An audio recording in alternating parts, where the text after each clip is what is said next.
Welcome back to the channel, everybody. As promised, I wanted to do a video on Napoleon 1807, the campaign of Poland, part of the Conquerors series by Shakos, produced by Denis Sauvage and Nicolas Trial. I got this out on the table for the first time last night with the guys. I've had the game for a little while. I bought it in a sale about a year ago, and I wanted to just share with you first of all what you get in the box. Obviously this has already been unboxed by me, but I just wanted to show you the contents, and then I just, as a second part of the video, want to give you my thoughts on our first game, where I see the system perhaps heading in the future. There have been two other games, a game either side of this one. 1806 was the first, I believe, in the series, and more recently the 1815. Quietly hoping that there might be an 1809 or an 1812, or indeed even a peninsular version in due course. Hopefully it's been popular and sold enough copies to warrant that, and I want to share with you why I think it's an absolutely superb system.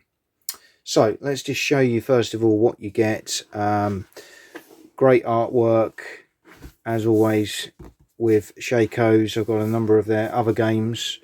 The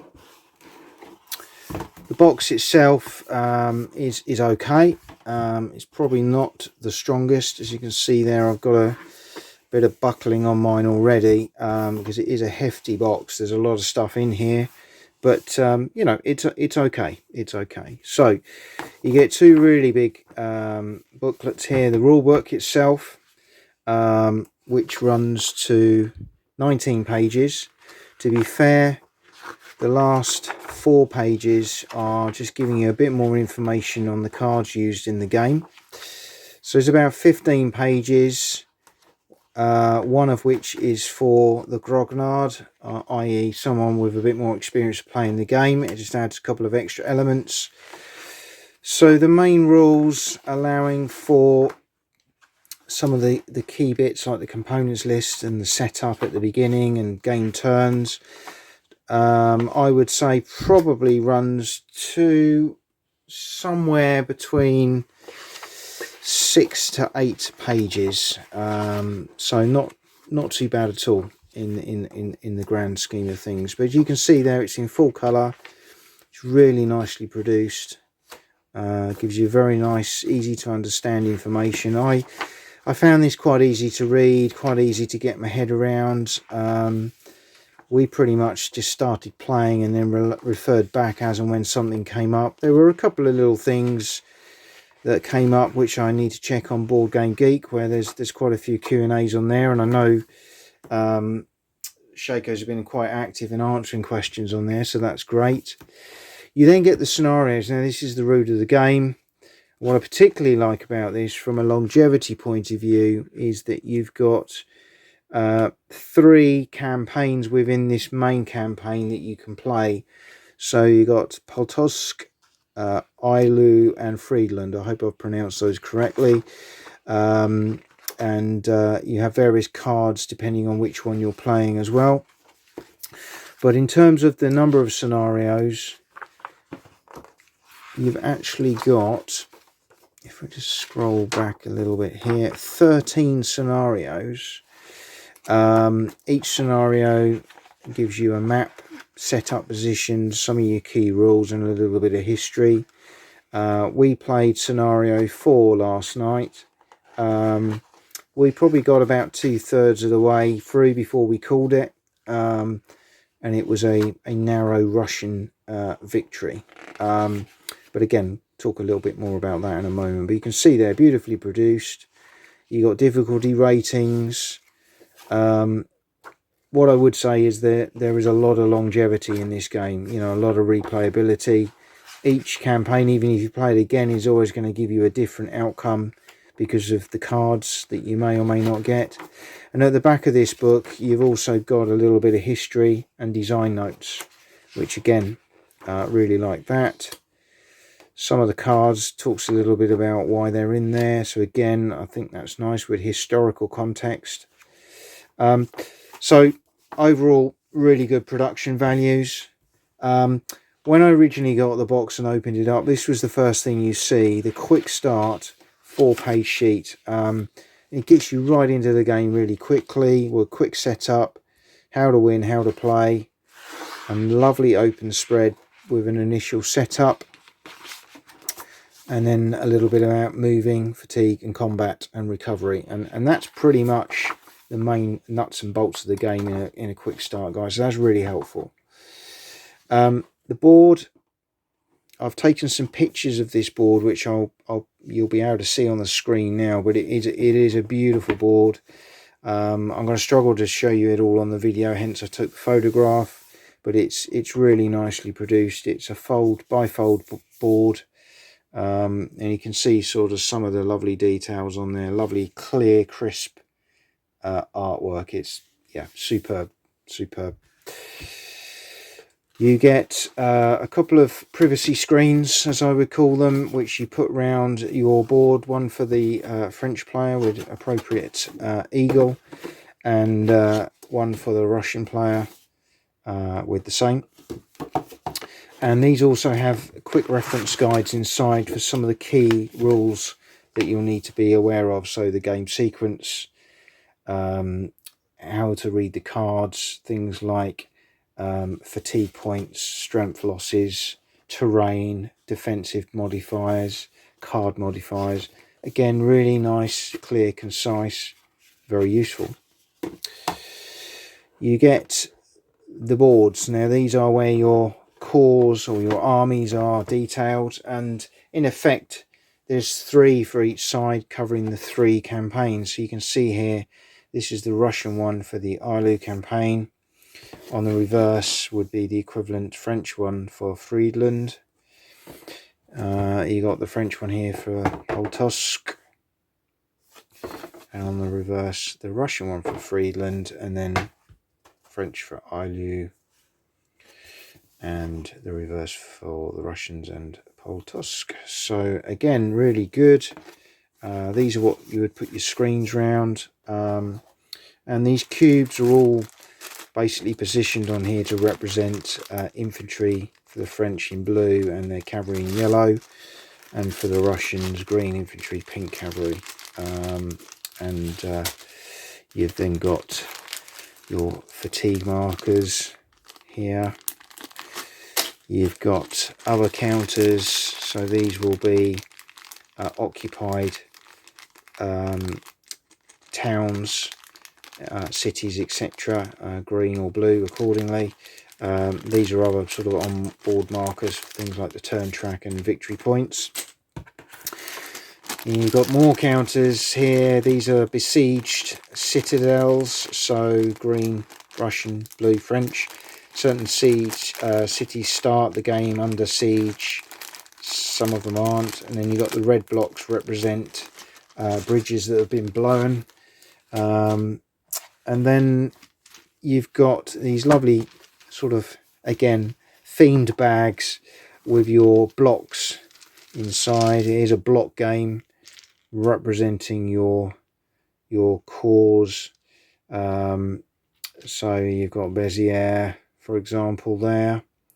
Let's just, yeah, can you see that? Okay, there we go. The reverse is what you use for fog of war on the table. So you only see if you're doing one way with the grognard rules is you'd only see this. On the main game it would be face up when it's waiting to be activated, face down once it's been activated.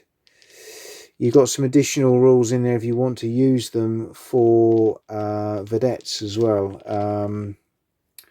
So these represent patrols, reconnaissance, scouts, which add an extra element to the game. We didn't use those last night because we were having a test game really, but certainly I could see the niceties of using those.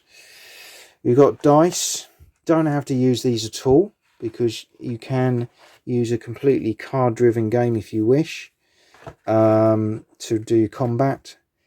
but you can use the dice, and we did, to represent combat to get the same results, and then use the cards for every other aspect. So you'll see you've got all these different beautiful cards that do lots of different things. So just to explain what you're looking at with a card, the information. So this number here would generally represent either an initiative number if you're drawing for initiative, or represent movement allowances when you're drawing for moving units. The border colours will be red, green or blue. Red will generally be an event that happens immediately before the drawing phase. That normally will be a weather effect for that turn, like snow or rain or mud. Green will be when you're actually activating units, the operations phase. So you can see this one would be used in the French operations phase, and you would then activate and do this. So the Russian player could have this and basically use that effect on the French player's activation. And then at the bottom you've got these two emblems here. So you'll see you've got cannon on one side, a little wagon on the other. This is used for the recovery phase to represent potential recovery of fatigues. And on this side, this is used for combat if you're not using the dice, to represent strength point losses or indeed fatigue itself. And you'll see on the dice, if we grab one of those out, if you're using dice instead of cards, the dice themselves also have fatigue points or indeed strength losses on them as well. So and blanks. So we use dice, but you could just use cards if you so wished. I'm not going to go into much more detail around the cards. There are very much lots of different dynamics on the way cards can be used. These winter quarters cards are quite interesting. If you've lost 5 strength points, you would then shuffle this into your deck. Both sides have one of these. Once both cards come out from the deck, the game ends at the end of that turn. So even if you haven't got to the end of the turn track for the scenario, the game may be completed prematurely. And interestingly enough, my brother, who played the Russians last night, was trying desperately to enforce a quick end to the scenario because he was in quite a commanding position. But unfortunately, that didn't quite work out that way. These cards here are actually additional cards for the 1806 game. And there is a couple of scenarios that link both games together, the 1806 and the 1807 game. So something else to get your teeth into if you so wish as well. But that's just a brief overview of the contents of the box. And I'll just give you a quick overview of my initial thoughts having played the game last night. So let's talk about the game. Game 1 for us, scenario number 4, which is the part of the ILO campaign. And my brother had Russians, my friend Mike had French. It's an interesting setup, very much focused around the initial Russian offensive on the French, who are scattered in winter quarters. A big impact of the scenario is the potential for rain and snow, which then leads to mud. And this causes, within the game, cleverly built-in fatigue and movement restrictions, which can really kind of bog down the offensive, and also the French being able to rush reinforcements to key sectors that they want to defend. Because it's such a large map with the game, it gives you a lot of scope for manoeuvre and to employ what I would say are quite Napoleonic orientated tactics of the time, particularly from the French perspective. And we saw that last night with a single corps holding up 3 or 4 of the enemy's corps, whilst the main armies were trying to manoeuvre into other areas to attack in force. We also saw scenarios with cavalry corps cutting through enemy lines and starting to capture key objectives, which caused some consternation in the Russian ranks, particularly as this was Murat with the French. As a result, my brother was forced to kind of bring forces back a little bit to try and protect some of his rear areas. So again, some interesting dynamics there, tactical choices.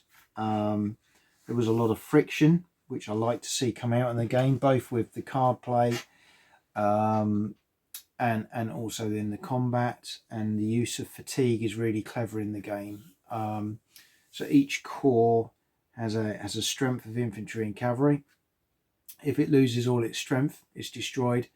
If it gets to a fatigue state of a certain level, it's also destroyed. But the only thing you can remove is fatigues. You can't recover losses unless with very specific cards where you might be able to get 1 strength point back, for example. So the management of fatigue was really interesting. You accrue fatigue for lots of different reasons. Movements, if you move too far, you get fatigue. From battles, you get fatigue.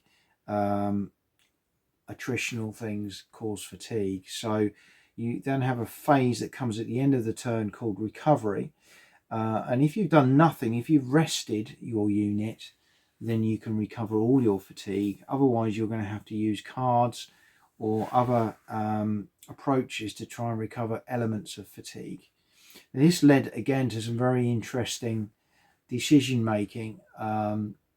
So we saw the Russian player kind of knowing that he'd weakened certain French corps like Sceaux, for example, and so he attacked Sceaux with a weakened Russian corps to pin the corps in place.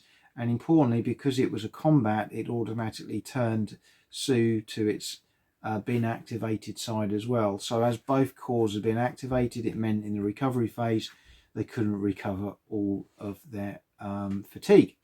So again, there's this kind of Napoleonic manoeuvring of pinning units in place in order to manoeuvre in other areas, to suck the strength through attrition out of corps. I really liked that. I thought it was really good. It was interesting to see how that was done within the game.